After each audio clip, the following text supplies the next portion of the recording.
how I ultimately vote. There is nothing layered about me. No context you have imagined. No agenda you have to fathom. I vote what I think, I say what I mean, and I mean what I say.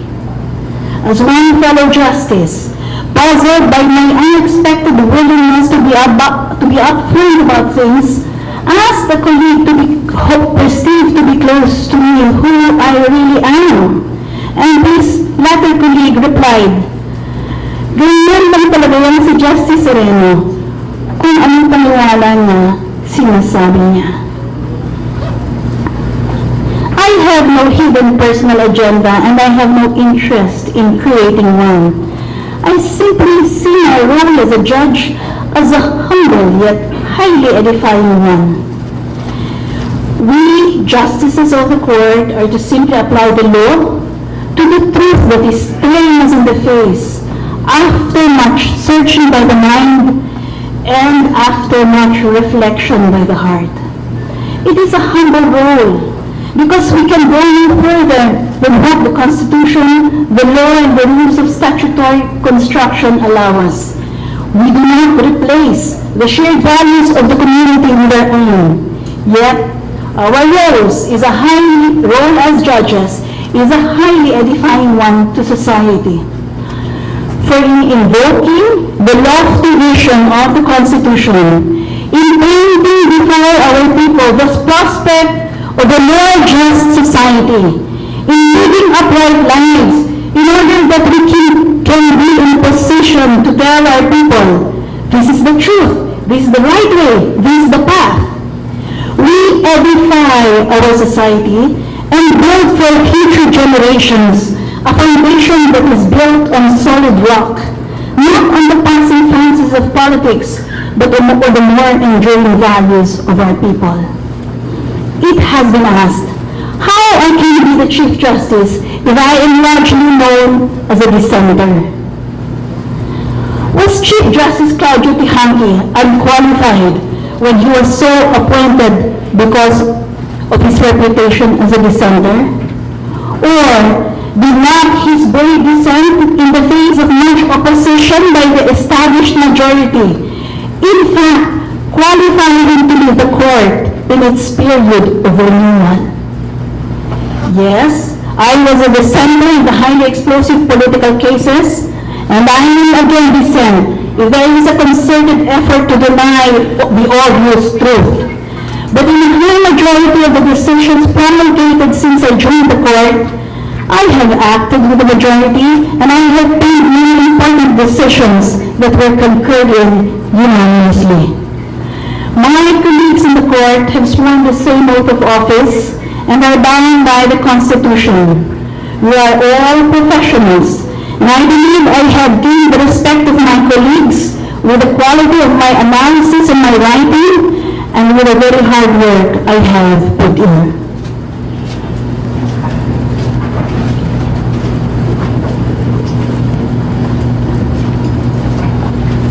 The judiciary is not only the Supreme Court, but also its 1,700 other justices and judges nationwide. It is supported by 24,000 other court officers and personnel. These are the public servants I am willing to lead.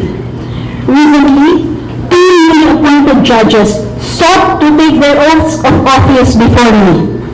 One went up all the way with her entire family so that I could be the one to administer her oath.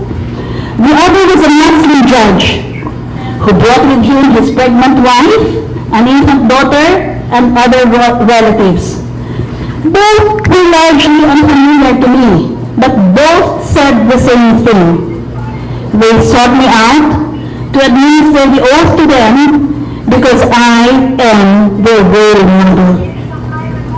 They want to pattern their professional lives after mine, especially in the strength of my convictions as reflected in my writings.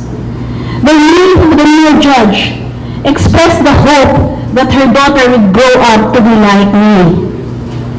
Separately, a senior judge sent me word that newly appointed female RDC judges had conveyed to him that they look up to me as a role model. A colleague in the court confided to me that the younger judges are rooting for me to succeed in bucking the system, and that he is confident I will so succeed. These incidents have strongly convinced me of my leadership role. If I am to lead, then my first duty is to inspire. And I can only inspire if I understand the hopes and aspirations of every member of the judiciary and its staff for a better future for their families. And I think I do understand what it is to be part of the struggling poor, which make up much of the rank and file in the judiciary. But I also understand the sense of dignity and honor of members and staff of the judiciary, how they equally dream of justice being realized in our country, and that they are important channels of justice. And if I have overcome, then I say that we in the judiciary and the legal profession can collectively overcome. We can overcome not only our personal obstacles, but also the cultural prejudices that have prevented us from becoming a great judiciary, a noble profession. The judiciary must regain the trust of our people so that Congress can entrust to it the funds to make the delivery of justice efficient and its families secure. I hope to regain that trust by presenting myself as a leader worthy of trust, and my work and my life as proof that the people's trust will not be misplaced.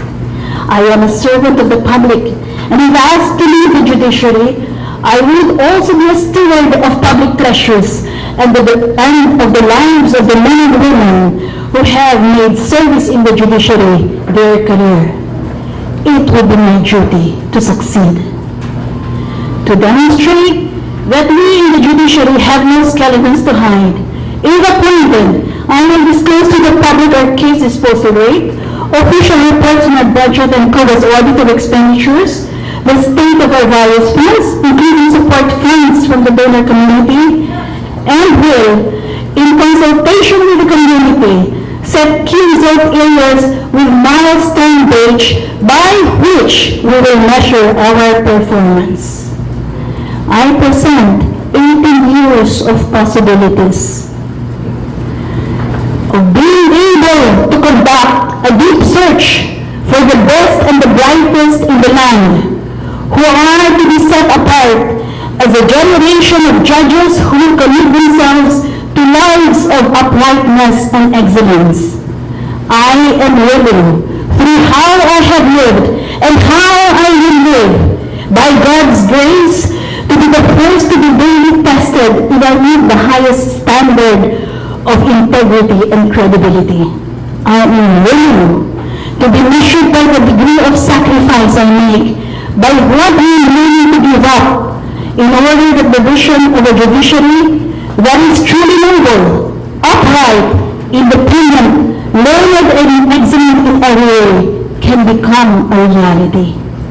I reiterate what I had said in the National Convention last year in Subic, that no friend of mine, including the IBP President, gains anything from my appointment, save for the thought that I will not let the country down.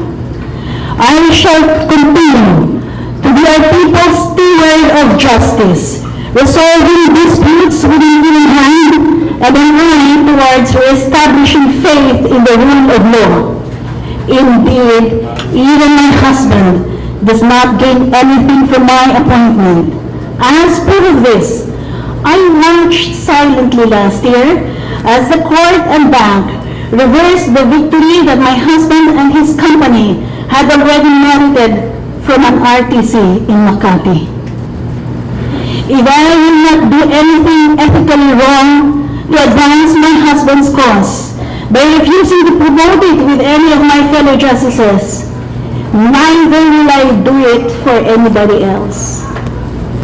I ask you to be with us in our journey. I ask that you measure us, that you demand of us what is demanded by justice. But I also ask that you support us. First, by refusing to engage in practices that bring disrepute to the judiciary. Second, by helping us identify the good souls who must populate the ranks of the judiciary. And third, by policing your own ranks and also our ranks. I will also ask the IDP to continue its journey with us in legal reform, especially in procedural reform. But I will also ask you to be as excited as I am in exploring frontier areas of law as life in our country and in this century become increasingly complex.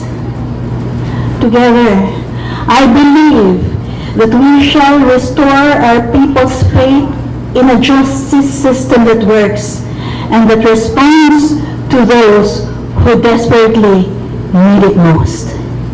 In the meantime, I wish you every success and I thank you for your patience. Magandang araw po.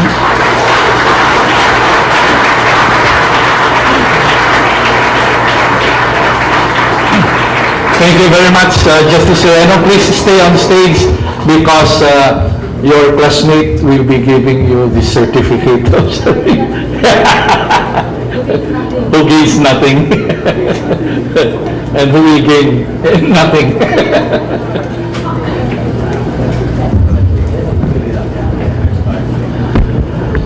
Let me read this plaque of appreciation.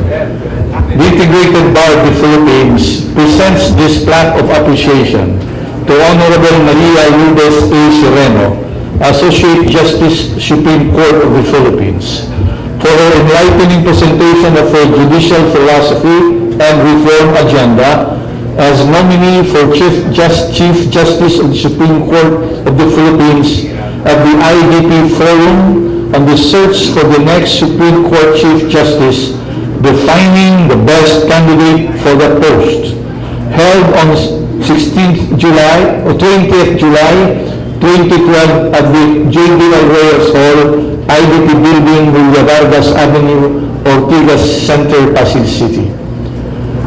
Given this 20th day of July 2012 in Pasig City, Philippines, signed Roan I. Barrios, National President. Mr. President.